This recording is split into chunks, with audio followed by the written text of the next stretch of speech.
Thank you for tuning in to the GSMC Basketball Podcast presented by the GSMC Sports Network.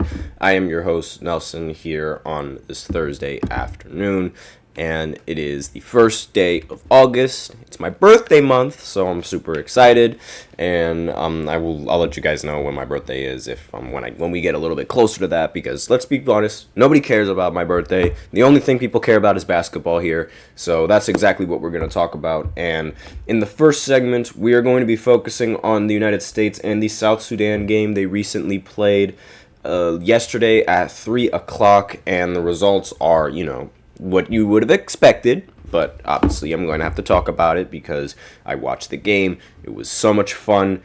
Everything was just, going right for this team, so I'm just going to talk a little bit about that. Then in the second segment, I'm going to talk about Gordon Hayward's retirement, and he recently just announced his retirement a few hours ago, I believe. And I'm just going to talk a little bit about him as a player, what he's done in his career, and just in case any of you guys have forgotten, because I know there's going to be a couple of casual fans that have no idea exactly just how good Gordon Hayward was. So then, in the third segment, I'm going to talk about the Cavs extending Jarrett Allen and his contract deals and things like that. Then in the fourth segment, I'm going to go over the FIBA standings because as of today, there is no game coming up, for FIBA. So there's no more upcoming games, at least right now. The next game is scheduled to happen on Friday. So, I figured now that there is, a little bit of a break before the next game, might as well go ahead and go over the standings for the men's once again. We also have a very special fifth segment that I like to reveal at the end of the fourth segment. Be sure to stay tuned for that. It contains two of the best scorers in the NBA. That's what the conversation is going to be about. So I'll just have you guys guessing who the two best scorers in NBA history are, or two of the best scorers in NBA history, because you could put them in any order in terms of scoring, and I would be totally fine with. If you want to put LeBron up there, then I'd be fine with that. You want to put KD up there, you want to put Larry Bird up there, then I would be totally fine with all of that as well. Now, before I begin, however, with the first segment, I'd like to remind everybody to please go ahead and use the link in the description to get your comments recognized, or the link displayed below the ticker on every single show segment. That is gsmcspodcast.net. Really helps the show, makes it much more interactive between myself and you guys. Once again, the link is gsmcspodcast.net. And without further ado, let's go right ahead and go over the Olympic game between the United States and South Sudan. So, obviously, no surprise, United States, they ended up beating the South Sudan team. This game was never close. Now, I was a little bit scared that it was going to be close, but then I found out that Joel Embiid wasn't starting, and then all my worries just disappeared. No, but I'm just kidding. But essentially, yes, Joel Embiid didn't start in this game, and for the first time, Steve Kerr is finally using his head and starting Anthony Davis. I'm pretty sure it was only for this game just because of matchups. South Sudan, they move very, very quickly, and Joel Embiid is rather lazy on defense, and he doesn't move his feet nearly as much as Anthony Davis moves his feet. So putting Joel Embiid out there is almost a defensive liability. You're just asking to get scored on. And combined with the fact that Joel Embiid can't score back, it doesn't really make sense to have him in the lineup. So after Jason Tatum did not play in the previous game, now he's playing in this game, and in response, Joel Embiid is sitting out. Joel Embiid was the only player throughout the entire game that did not play a single minute against South Sudan, which, for being a part of the supposed big three that Steve Kerr called LeBron, Steph, and Joel Embiid, seems a little bit underwhelming.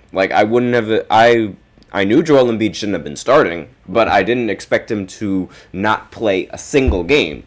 But aside from that, it doesn't really matter, because a win is a win is a win, and the United States beat them 103-86. Again, the game was never close. It was just a blowout from start to finish, and nothing that we really needed to worry about going into this game. LeBron James, obviously the best player on the team, the best player in the game as well. 12 points, was 5 for 9 from the field, and didn't hit a three-pointer. I think this is like the first time he missed every single three-pointer. And then he was able to tack on 7 rebounds as well as 5 assists to go along with his 12 points.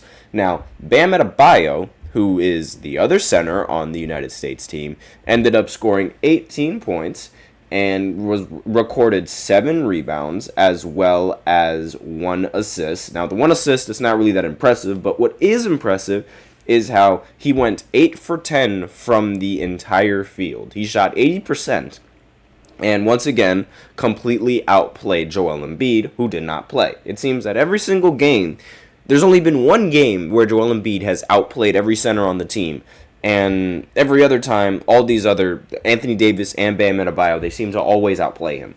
And speaking of Anthony Davis, he doesn't show up on this list, but in this game, he went 4 for 7 from the field, recorded 8 points, and also was able to record 7 rebounds. And honestly, the big man position is a very, very important position in Olympic basketball. Like, it seems that if you don't have a very good big man in the Olympics, you're not really going to be able to go anywhere. Like, even with all the guard play that we have, we still need like that really good center just to keep this game in check, right? I mean, and speaking of pretty bad guard play, Stephen Curry has been awful in these Olympics. Like, I don't know what it is. It could just be a shooting slump because, like, again, it's just like his shots are missing, but it's like Steph Curry missing shots. It's like, it's almost unheard of. Like, it's not really almost unheard of, but it's like you don't expect somebody like that has that reputation and that type of shooting to just go on these kinds of slumps. But it's happening to him right now. He was 1 for 9 from the field in this previous game and was 0 for 6 from 3. Like, he's been really, really bad, and he hasn't really been a major factor in any of these Olympic games at all. Now, Anthony Edwards, on the other hand, he's been very, very consistent for this team, and he ended up going 4 for 9 from the field for 13 points. And that was really, since he's basically only there for scoring, that's his main role on the team. That's really like all that you really need for someone like Anthony Edwards. Now, Kevin Durant, same thing applies with him. He scored 14 points, but he only hit 2 shots. So the rest of the points came from the free throw line, but it doesn't matter. He gets his points the way that it's not like he's feeding for free throws like Joel Embiid. Like, Joel Embiid looks for free throws. It's not like he's doing that. Also, Derek White, 3 for 3 from the field, 10 points, and really, since that's basically it, because he also recorded 3 steals, and Kevin Durant, he also recorded 3 steals. Same with Anthony Edwards. That's one of the things that is also, a very underrated part of the Olympic basketball. Fast breaks. Like, fast breaks, they really, if you can get out in transition before a lot of these teams, because a lot of these teams, they try to go for offensive rebounds. So if you can get out in transition, that is some easy points for you right there. And the steals are like one of the more popular means of like scoring with the United States. I remember watching the Redeem team all the way back in 2012 when they would get steal after steal after steal, and they would get stop after stop after stop, and it's like every single time they would run the break and they would destroy whichever team that was running the break. Now, for South Sudan, Carlick Jones had another outstanding performance. He recorded 18 points, but I'm not really going to show him here because he lost in this game. So obviously, I don't really like showing the losers on this on this thing right here, or on this graph right here. That's what I meant to say, excuse me. Unless it's like, a very outstanding and dominant performance coming in from the loser, And Bull Cool, another player for South Sudan, ended the game with 16 points, 6 for 10 from the field. And Nuni Omat ended the game 8 for 12 and recorded 27 minutes along with 24 points. He was also 3 for 5 from 3, which is just, very, very impressive for this South Sudan team and everything else. So now, with this win, the United States now is all the way up in the 1 seed of this, standings. There's no need to really how should I say, for the United, there's no need for the United States to worry about anything anymore, because like, this win puts them into like a huge advantage going into these knockout rounds, I guess you could say, because the point differential that they have is so much larger than the rest of the other teams in the point differential that they could afford to lose the next game and they would still be fine. They're not going to lose the next game because it's to Puerto Rico, but they would be fine anyway because of their point differential being so high. And I'll explain a little bit, I'll dive a little bit deeper into that, in the fourth segment when I actually look at the standings and just exactly like what team is in position to do what. And which team is in position to be able to compete, which teams get eliminated, which teams are not going to get eliminated, all of that stuff that you need to know. And again, a couple of takeaways from this game. I feel like Jason Tatum is another player that's sort of been struggling. I mean, in the beginning of the matchups with USA, I thought he was going to be an X factor. Same with, Joel Embiid. I thought both of those guys would be X factors for this team, but it turns out they've sort of been, Joel Embiid has been mainly a liability throughout a majority of this Olympic run. And Jason Tatum, he's sort of been I don't really know how to say it, but he hasn't really been all there. And he only recorded 17 minutes despite being in the starting lineup. Again, I don't understand how long it's going to take until Steve Kerr realizes that he has to play Kevin Durant. I mean, Kevin Durant, we want to talk about him not receiving starter minutes. He played 21 minutes. That's almost more than anyone else on the team aside from Devin Booker. And it's like Steve Kerr, another takeaway is that Steve Kerr really likes starting guards. He really likes putting guards in the starting lineup for no reason. And I don't this happens also with his time on the Warriors. Gary Payton II, he's supposed to be a shooting guard, but he plays the 4 under Steve Kerr's lineups. And it's what on earth is going through your head? It doesn't make any sense to me. And that's another takeaway that I got after this game. I thought it was just, because they had too many guards. But the reality is that, he just loves playing these guards. And it just doesn't make any sense to me. It genuinely does not make any sense. Because, why can't you put Jason Tatum and Kevin Durant in the starting lineup and be happy with that? I don't see why you cannot do that. I would be totally fine with that. I don't see a single problem with any of those players in the starting lineup, especially to pair Kevin Durant up with Steph, doesn't make any sense. And if you're not going to put if you don't want to put those two in the same starting lineup because they have a score, they both need to have the ball in their hands and to score, then just make him come off with the second unit a little bit more.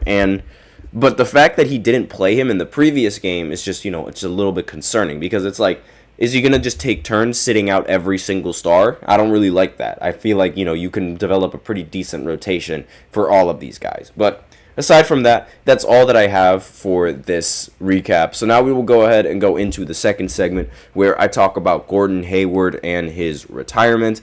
And I will, I'll be right back after this short break to talk about it. So be sure you stay tuned for all of that, and I'll be right back. I feel like I'm losing my mind. Is everybody in the world blind? Please, Lord, give me a sign, a sign. I feel like I'm losing my mind. Is everybody in the world blind?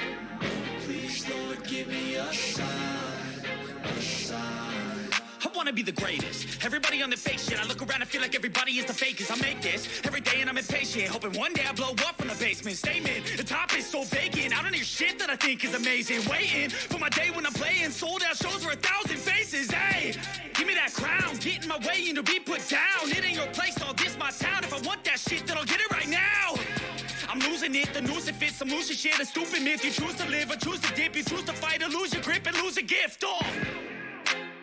I feel like I'm losing my mind. Is everybody in the world blind? Please, Lord, give me a sign, a sign. I feel like I'm losing my mind. Is everybody in the world blind?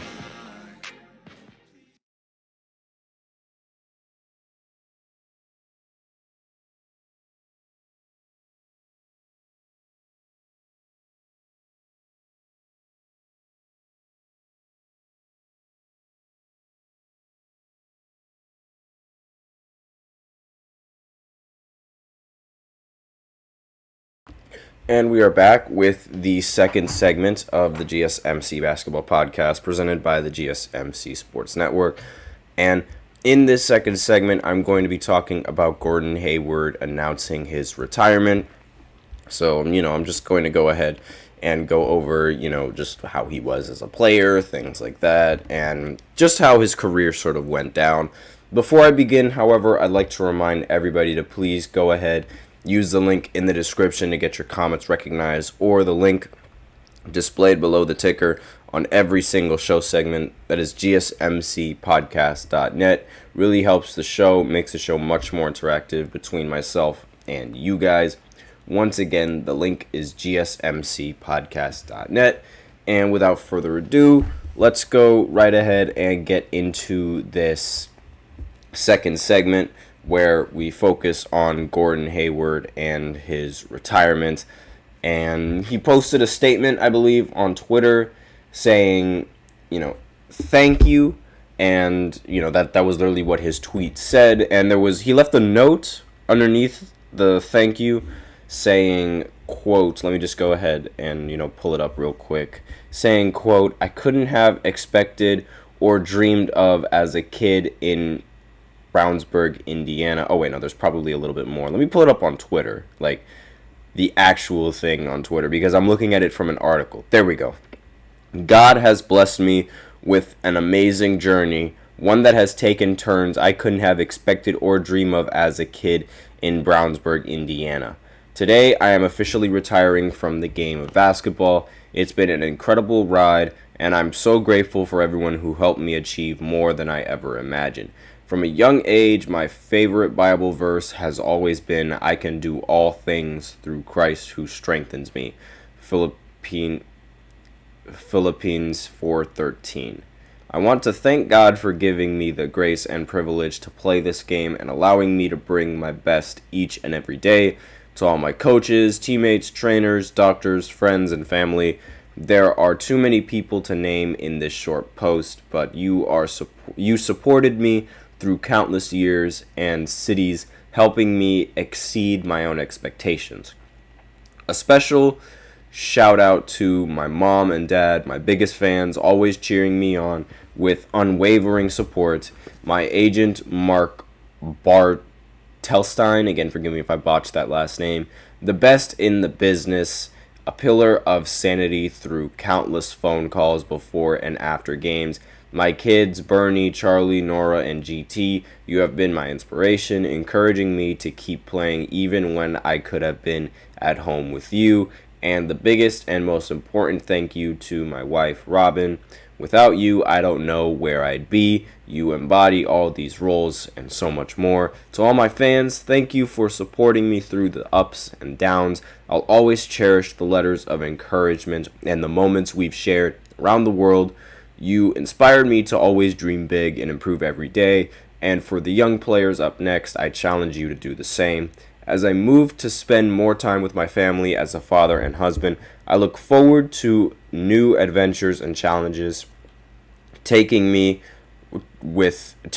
me the lessons I've learned on the court that will guide me across my next chapters, both in business and in life. Can't wait for what's next. End of quote. That was the end of the little statement that he gave out. So obviously, I mean, if you're a fan like me, like that's been watching the NBA for a very long time, then you'll feel a little bit disheartened at the fact that Gordon Hayward has, retired. And really, he is one of those players that it's like you had to have been there in order to, and you had to have been watching just to know, how talented of a player he really was. Like, I mean, when you look at his career in retrospect, like with how it's unfolded and things like that, you would look at it and you would assume, okay, I mean, it's not like he's all that, like he's not that much of a player, right?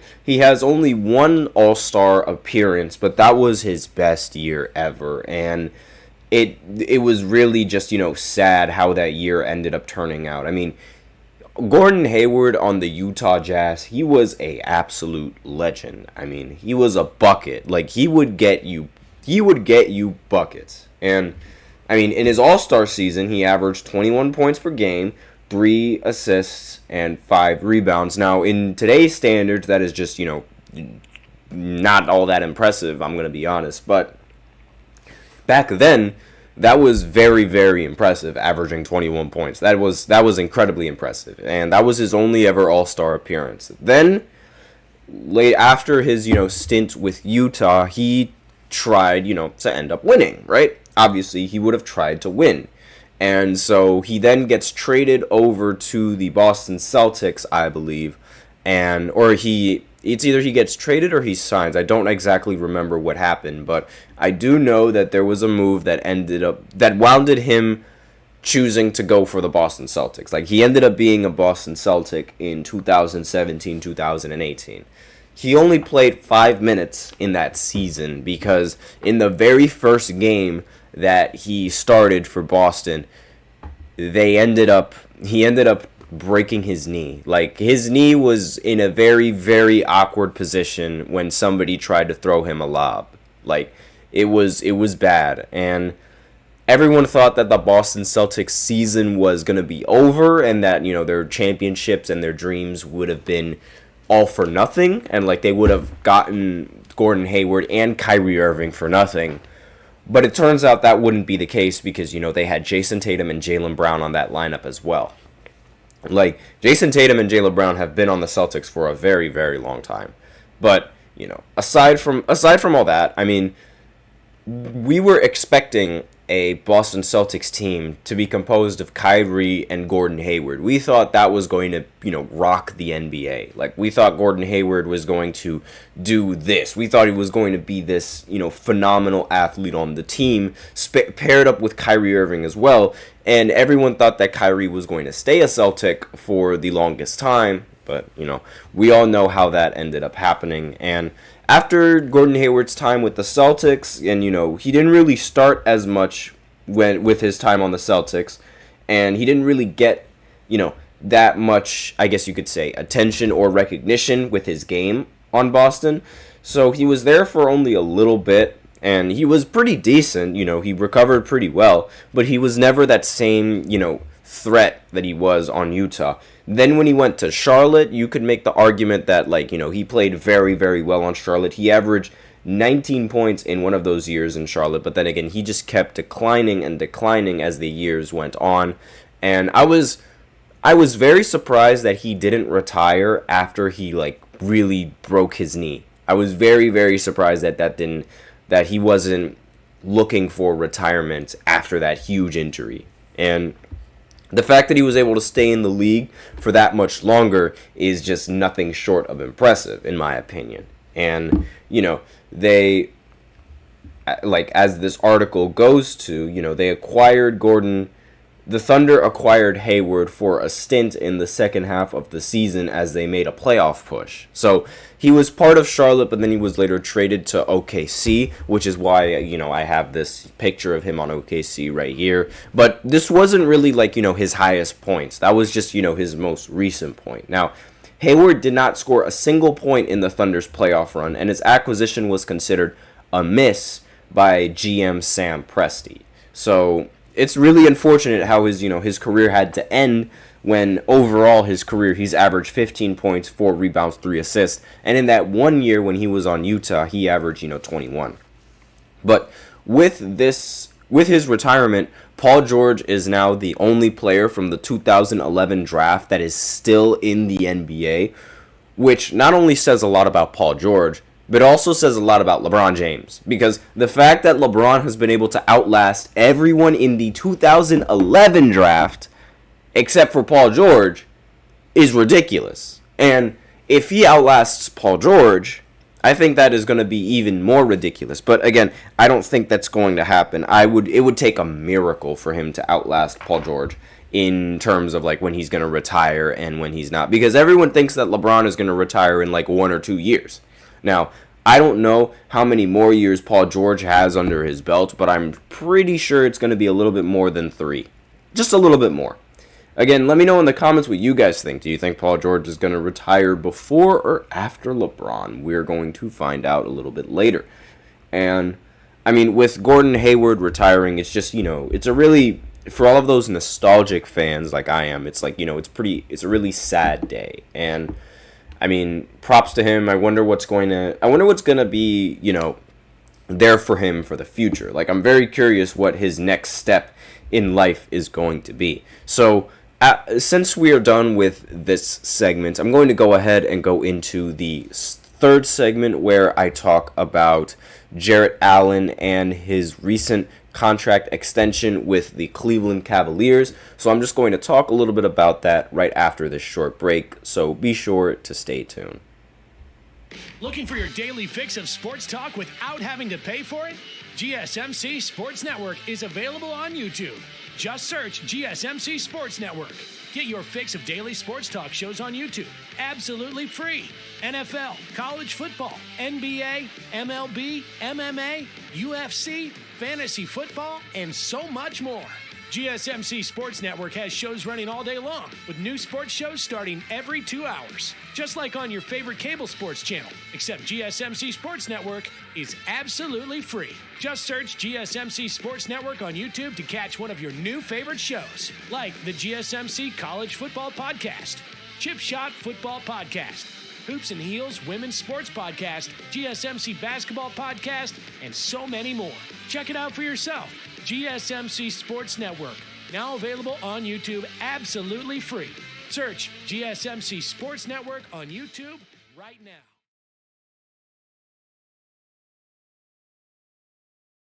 And we are back with the third segment of the GSMC Basketball Podcast, presented by the GSMC Sports Network. And in this third segment, I'm going to be talking about the Cavs extending Jarrett Allen on his, his new contract, what it means, what it could mean, this, that, and the other, my thoughts on the contract. I'm going to go over all of that. So, this is probably the first time that I do 2 consecutive NBA segments in a while because, the Olympics have sort of taken over the basketball media.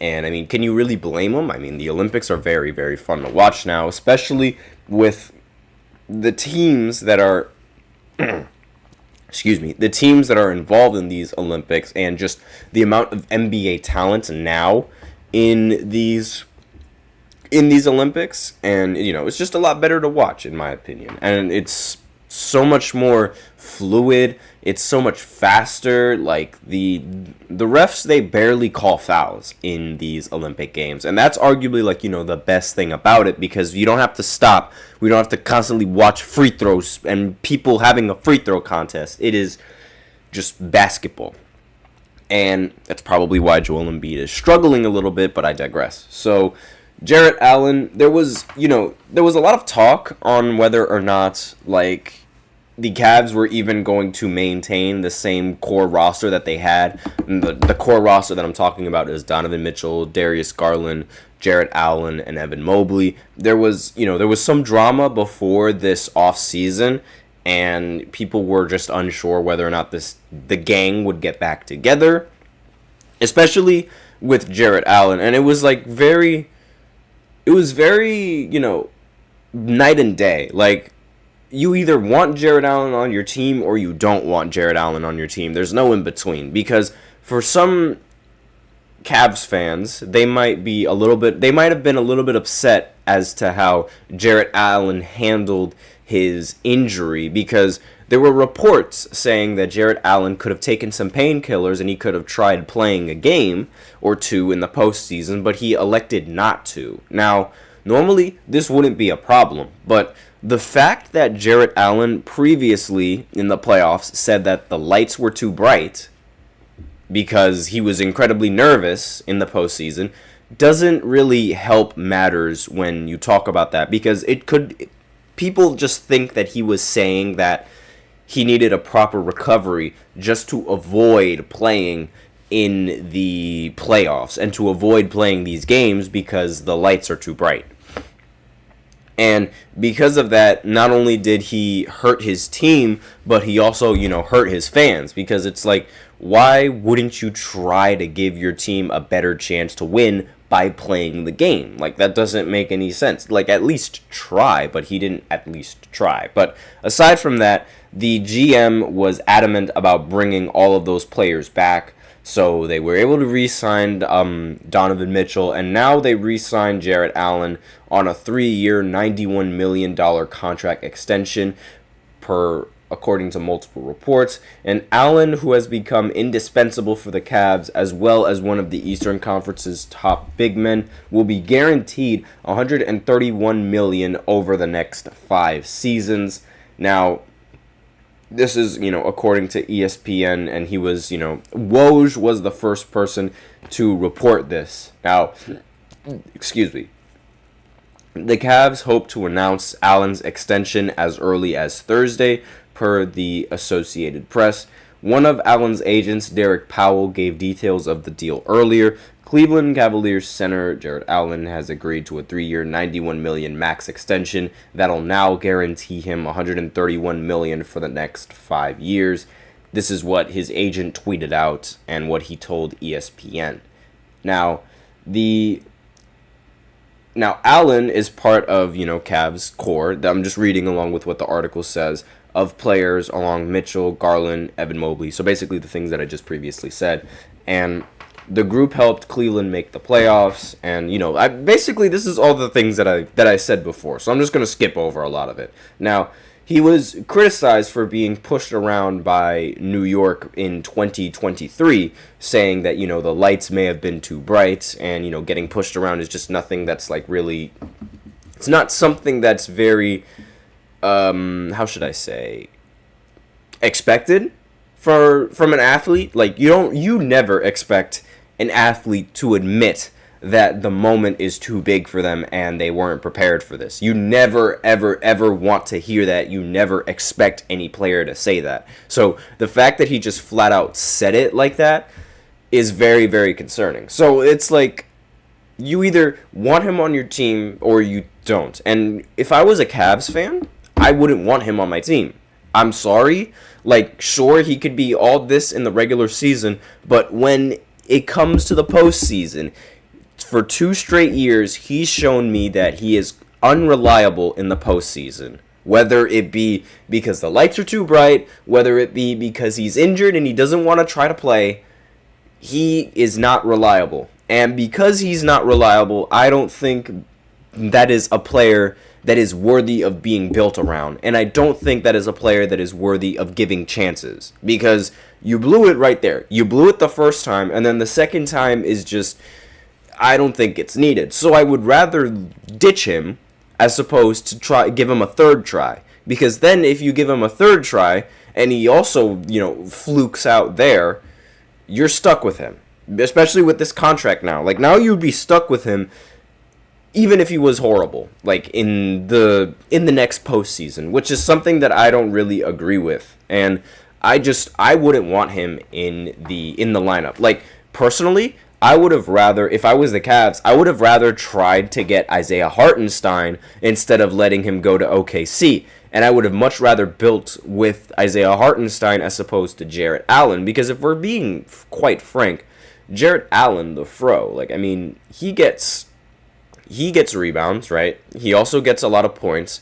But all of these stats that he generates, they're relatively easy for Isaiah Hartenstein to generate them as well, especially when you have someone like Darius Garland and Donovan Mitchell over at the 1 and the 2 spot, and when you have more minutes being played. Because one of the things that Isaiah Hartenstein didn't really have was, he played a considerable amount of minutes, but it wasn't like, I don't think, at least when Mitchell Robinson was there, it didn't really seem like it was starter minutes, but Isaiah Hartenstein was a very valuable asset to the franchise, right? And to the New York Knicks and to the team.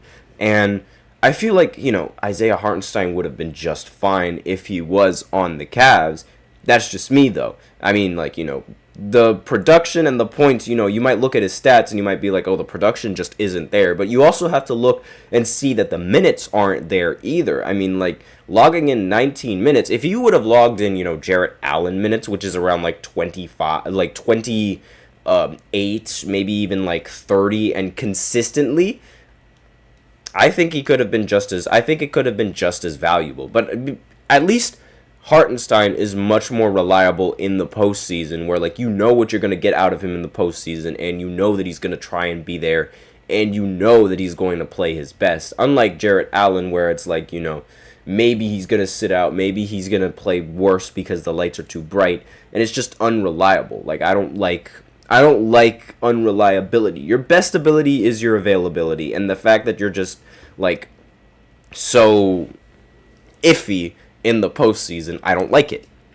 I am not a fan of his game, and I'm not a fan of the fact that he's just that soft. I'm sorry, there's no other way to put it other than just being that soft in the I don't like using that word, because obviously, these big men, they're compared to any other athlete and compared to any other athletes and any other people, they aren't really soft, obviously. But it's that mentality, just the fact that, the lights are too bright and you don't want to meet the moment and you don't want to at least try to play in a playoff game, I think that is rather soft. Because if you go back in the day, for example, Kobe, you would have to he would have to be bleeding, he would have to be he would have to have a severed leg, and I don't even know, not even a broken finger was able to stop Kobe from playing.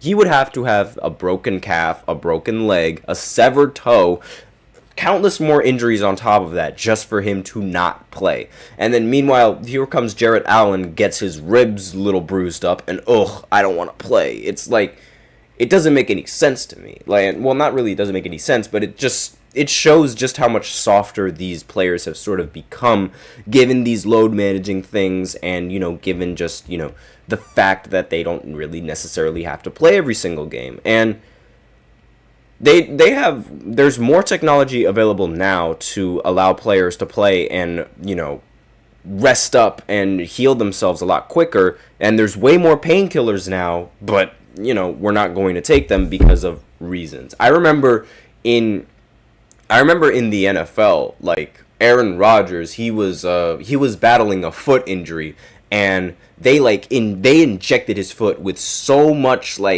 painkillers and things like that just so he's able to play, and he was playing pretty well with that injury. Now, obviously, football and basketball, they're completely different sports, and obviously the quarterback doesn't get hit nearly as much as any other player in that sport, but it's just, it's food for thought. So with that out of the way, I'm just going to go, that's going to be the end of the third segment. So now we're going to go ahead and go into the fourth segment, where I talk about the Olympic standings as of right now, and where each of, the teams are in terms of, their record, as well as their point differential, what it means, what it could mean in the future. I'm going to explain all of that right after this short break, so be sure to stay tuned.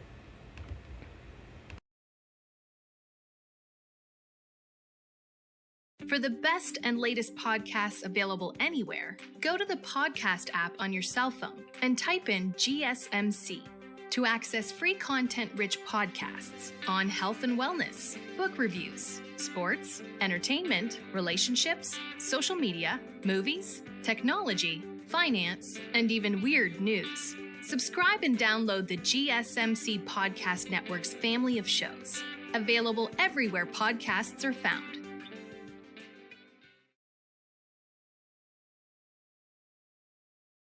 Right, and we are back with the fourth segment of the GSMC Basketball Podcast, presented by the GSMC Sports Network.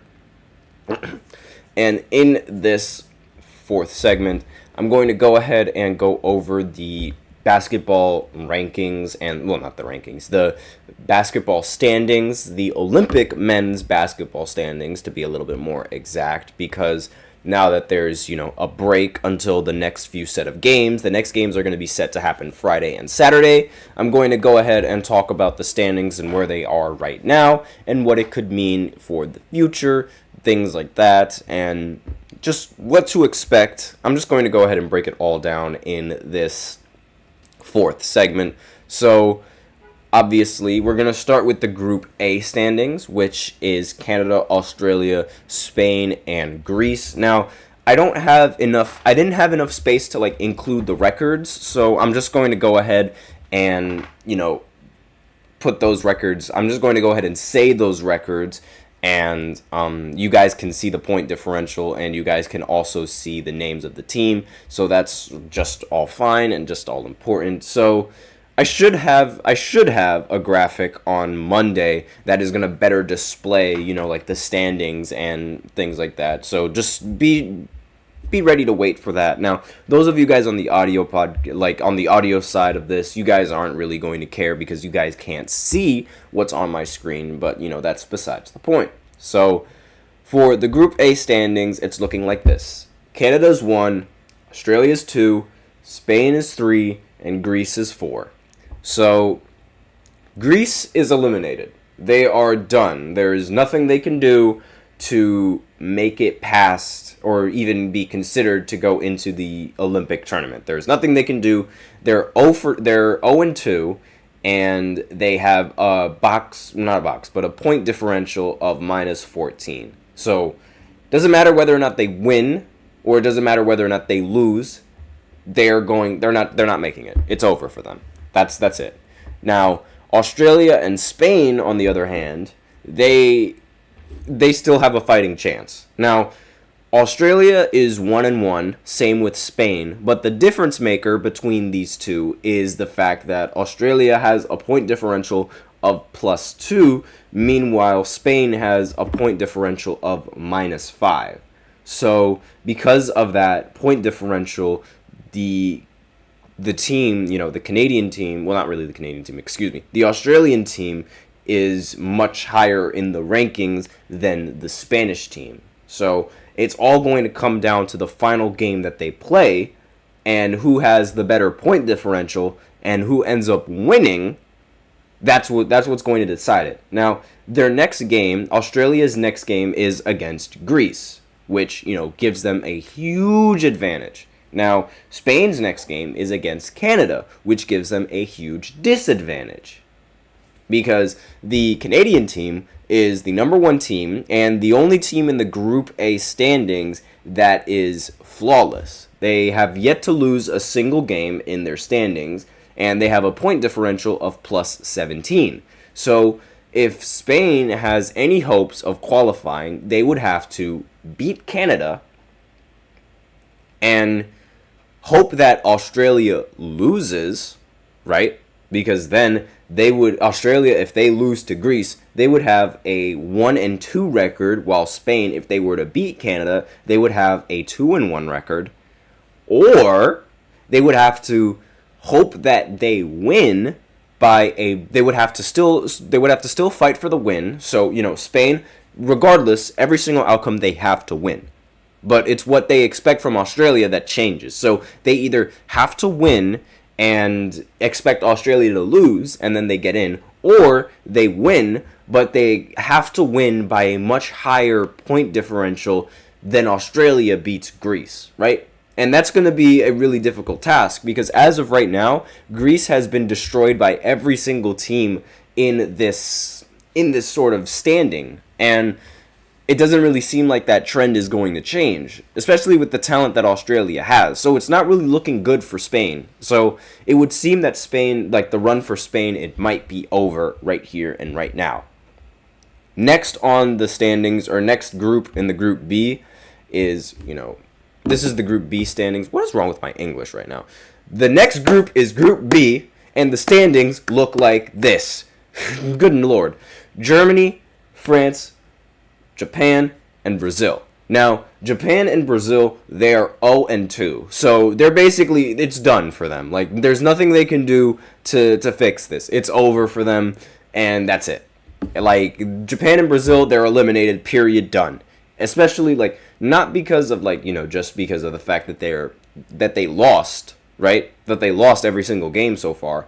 But their point differential is just so much worse than, like, every single other team in this Group B standings. Like, this is arguably the easiest standing to determine what happens and what won't happen. So what's going to happen is Germany and France are going to advance. It doesn't matter whether or not Germany loses. It doesn't matter whether or not France loses. They're going to advance because they play the next game against each other, and they are both flawless. So they both have a 2-0 record. So it doesn't matter whether or not they lose or they win, they're still going to have more wins than either Japan or Brazil, who are going to play each other in the next game and who have the worst, point differential. So really nothing that needs to be talked about in this group standing right now because Germany and France have already clearly qualified. Like, there's just no contest.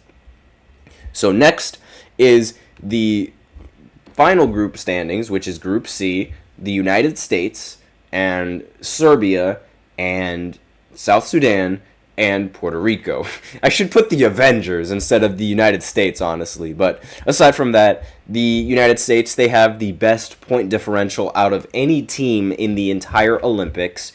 And that is only going to get better after they play Puerto Rico. Yes, that is going to be their last game. And Puerto Rico arguably is the worst team in the entire standings, period. Like, if you were to rank all of these teams, like from Group A, Group B, and Group C, Puerto Rico would probably be all the way at the bottom of the list because of just how bad that they are. And, like, I mean, a minus 52 point differential. They lost the last game by, like, 40, which is, like, and they lost to Serbia, which really helped out Serbia's chances of making it all the way, right? Because, so, here's how the standings are looking for the Group C. United States clearly has advanced. Just, they've advanced. Doesn't even matter what happens. Doesn't matter whether they win, whether they lose. That point differential is still going to put them in the top seed.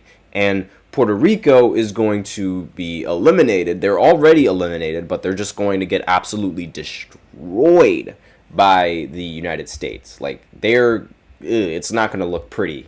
Now, the real important game in this standings is Serbia going up against South Sudan. Now, this is probably going to be the most competitive game in the entire standings period. Like, aside from in Group A, yeah, sure, maybe Spain against Canada is going to be pretty impressive, but even if Spain were to win, they would still most likely not make it to the tournament because they would have to focus on Australia losing. So it's not like they both can control their destiny by winning and playing against each other. This on the other hand, this group phase on the other hand, Serbia and South Sudan, they both have a legitimate chance to fight for their country to stay alive. Like, this is essentially what the matchup is going to be. They're going to be fighting against each other to stay alive and to keep their country in the Olympics. That is what's at stake in this next game between Serbia and South Sudan.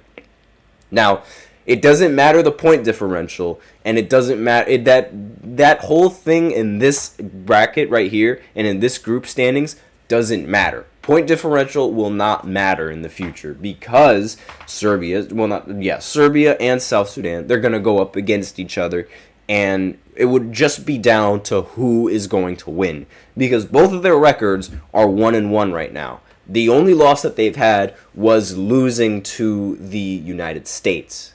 And the only win that they have was beating Puerto Rico. So now they have to go up against each other and they fight for their country to stay alive, which is going to be an epic showdown. I'm very, very excited for this matchup, and I'm very excited to see just how much South Sudan has left in the tank. And if they can win it all, well, not if they can win it all, but if they can win this, the phasing, like in this group standings, like if they can beat Serbia in this, I think this is going to be nothing short of impressive for this team, and I think they would be very proud of where they got to, in this tournament. It doesn't matter whether or not they win. What matters is that they represent their country that used to not even exist before. And that's really what the goal is here. So very, very inspiring story. Let's see what happens in the next game, which is going to happen on Saturday, I believe. So be sure to tune into that. And with that out of the way, let's go ahead and go into a break and then after the break, I'm going to go ahead and talk about the fifth segment, which is going to be why Kobe Bryant has fallen short compared to MJ. Now, this was an opinion from a pretty famous NBA All-Star, ex-NBA All-Star, ex-NBA player, whatever you want to call it. So I'm just going to talk a little bit about that in the fifth segment and my thoughts on both of those players right after this short break. So be sure to stay tuned.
And we are back with the fifth and the final segment of the GSMC Basketball Podcast, presented by the GSMC Sports Network. And in this final segment, I'm going to talk about why Kobe falls short of Michael Jordan. Now, I'm going to give my opinions on it, but I'm also going to give this NBA player's opinions on it, or ex-NBA player. Now, the player that I'm talking about is Gilbert Arenas. Now, for those of you guys who don't know who Gilbert Arenas is, he was a shooting guard, point guard, whatever you want to call it, a guard for the Washington Wizards. He's rather infamous for bringing a gun into the locker room, but that's aside the point.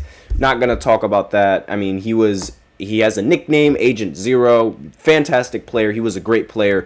A little bit has crazy opinions and a little bit of, controversial ones regarding certain NBA players and certain players in the league right now, but that's besides the point. Let's talk about Kobe and Michael Jordan. Should I talk about my opinion or should I talk about what they say? You know what? I might as well say what I think about both of them. So, Kobe obviously grew up watching Kobe, did not grow up watching MJ, and for the longest time, I thought Kobe was the best player that I've ever seen pick up a basketball. That was before I saw LeBron James pick up a basketball. And a lot of people at the time that I was growing up, they weren't really that big of a fan of LeBron. So it was more popular to like Kobe than it was to like LeBron. And at first, I really, really enjoyed watching Kobe. Now, over the years, I grew to, like watching LeBron because similar to Kobe, they both had the same drive to win and they both would do whatever it would take for the team to win. Now, a lot of people, they really, they don't like LeBron because of his pass-first mentality and, just the fact that Kobe, they would prefer having Kobe because Kobe is the one that would take the last shot and he has that killer instinct. I, for one, sort of thought that was a little bit untrue and a little bit unfair to both of those players because, for one, LeBron, while he might not have, the same ridiculous clutch killer instinct to take every single last shot, he is smart enough to, make the right play. And if, the player just misses, then that's no big deal. That's not really something that you can control. Like, I don't really think that's something you can control. And I also used to think that Kobe would take some really, well, he made the difficult shots. He took a lot of difficult shots. He's arguably the best difficult shots maker in the history of basketball. And I used to think that, his play style, the fact that it translated to both the modern and the past NBA made him the better player, but that's just not the case. Now, with Michael Jordan, I never thought that there was a point where Kobe was better than Michael. I would have never thought that, because Kobe needed that inspiration from Michael, and there wouldn't be a Kobe Bryant if there wasn't a Michael Jordan. And on top of that, Michael Jordan was also way more efficient when taking these difficult shots compared to Kobe, who never shot over 50% in his entire career. But those are just my opinions on those two players. Now, Gilbert Arenas recently sparked some controversy on Vlad TV by mentioning the similarities between MJ and Kobe. And let's face it, they are very, very similar. Kobe does not get called the closest thing to Michael Jordan for no reason. Now, Gilbert Arenas is a self-described Kobe enthusiast, shared his passionate opinions on why Kobe would never be the same as Michael Jordan. Now, he started by refuting the idea that Kobe was a replica of Jordan. Arenas highlighted that Kobe never resembled the explosive athleticism and speed of the Jordan of the 1980s. He emphasized that Jordan had unmatched athleticism, even in high school, distinguished by a 48-inch vertical leap. Arenas contended that their playing styles differed significantly because of their exceptional athletic ability, which was unreplicable. Gilbert said, "I'm a Kobe fanatic, but he's not a carbon copy of Michael Jordan. I don't like when people say Kobe was a carbon copy of Michael. Let's go back to the basics. Kobe never looked like the 80s Jordan. He didn't move like him. He didn't have the speed or athleticism of Michael Jordan in the 80s or 90s. Michael was athletic even in high school, right? A 38-inch vertical is still a 38-inch vertical, but a 48-inch vertical is a completely different jumping style." He added, "Let's just put that out there. There are two different styles of jumping and moving in the air, so they could never look like each other." So it would seem like the only reason why he's saying that Kobe isn't a replica of MJ is the fact that MJ can jump really, really high and Kobe can only jump really high. Big deal. That's why they call him Air Jordan, and that's why they call Kobe, that's why they're, sure, they aren't exactly the same, but that's why Kobe is called the closest thing, because there is no way to be a exact copy of a player. There is a way to, replicate a player and replicate a player to the best of your ability, which is what Kobe is and what Kobe does and why he gets so much praise, because nobody has ever looked closely like MJ other than Kobe. And sure, you could make the argument that the athleticism is completely different, because I do agree with that. Kobe, while he was crazy, crazy athletic, he never was able to jump like Michael Jordan. But, you could also make the argument that Kobe or Michael Jordan has never really had a handle of the ball like Kobe Bryant has had a handle of the ball. Like, those two, there's obviously, differing play styles. You could also argue that Michael Jordan was never a good three-point shooter like how Kobe was a good three-point shooter. Because, let's face it, the three-point line, it was shortened for a couple of seasons, and Jordan just never really took that many threes. So, there are going to be differences between these two players and their play styles, but I don't really think that should completely negate the fact that Kobe is the closest thing to MJ. I think that the differences are obviously they're what make them unique, but it's the fact that there's a lot more similarities to what they do than there are differences. Like the post fade, the difficult mid-range shots, the clutch genes, the attitude, the drive to be better, the drive to make others better. Those things, obviously they're different from each other, but they still have that. They still have those similarities. You can put clips of Kobe and then immediately put clips of MJ. You could swap jerseys and you wouldn't be able to tell who is who. Only a very, very very crazy fanatic like me is going to be able to tell the difference between a Kobe and an MJ if you were to do a jersey swap. Like, if you AI any of, Jordan's clips, because that is a very popular thing right now. Like, if you just AI Jordan's clips and put Kobe in there, and you put Kobe's clips and AI Kobe's clips and you put Jordan in there, a lot of people, they wouldn't be able to really tell a difference. I would, though. Like, that's really the difference. Like, only a crazy fanatic is going to call out the difference is going to find the difference between Kobe and MJ in that kind of jersey swap. Just, just putting it out there and just, putting a thought out there, because like with AI and the power that AI has now, that could happen. In fact, I want to know has anyone ever done that? Like, AI jersey swapped Kobe and Michael Jordan, or like put Michael Jordan, in Kobe's shoes and, put Kobe in Michael Jordan's shoes in some game clips. I would really like to see that. But let's keep going with what Gilbert Arenas said before I go ahead and end off the segment. So finally, Arenas said that while he respected Kobe's accomplishments, he felt that Kobe would never indeed be able to emulate Michael Jordan. He made the case that Jordan was a unique force in basketball history because of the inherent contrast in their athleticism and playing style. Now, in Arenas' opinion, the only time Kobe resembled Jordan was in his finals years and when he wore the number 24 jersey. This Kobe was similar to the older Jordan of the Chicago Bulls' second three-peat, with his trademark tongue-out facial expressions and fadeaway jumpers. Arenas was eager to clarify that this similarity only applied to one particular element of both games, which, yes, I do agree with. Older Kobe was a lot more similar to older MJ than younger Kobe was similar to younger MJ, because of just, the freakish athleticism that younger MJ had over a younger Kobe Bryant. Despite that, though, Kobe Bryant was really, really athletic for a guard. Like, I don't think people really, actually, I can't really say that, but I don't think Gilbert Arenas is, giving Kobe the props, because, Kobe was crazy athletic for a shooting guard.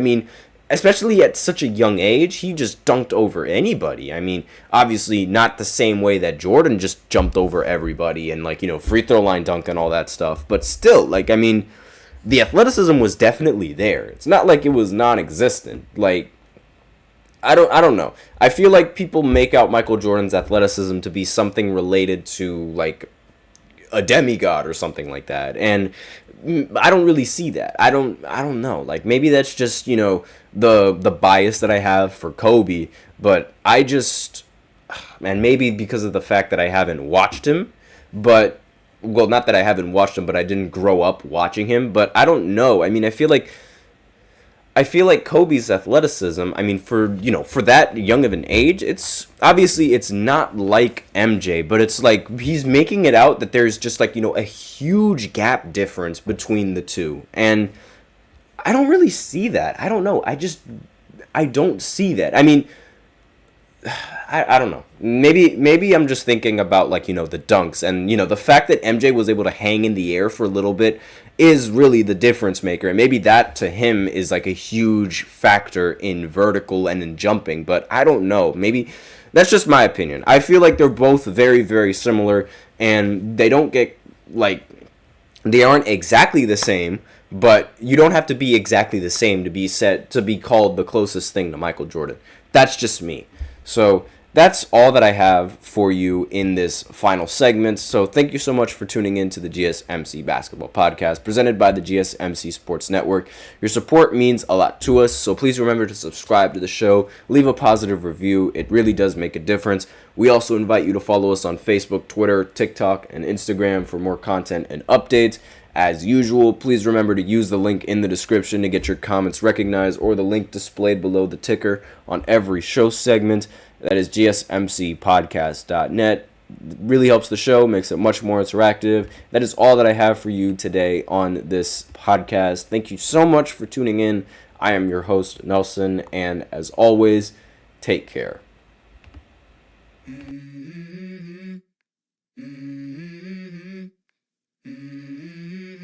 Let's go. I wake up to a little bit of drool on my pillow, feel like it's gonna be a bad day. Yeah, I'm tired of shit, and the coffee ain't hit yet, damn ain't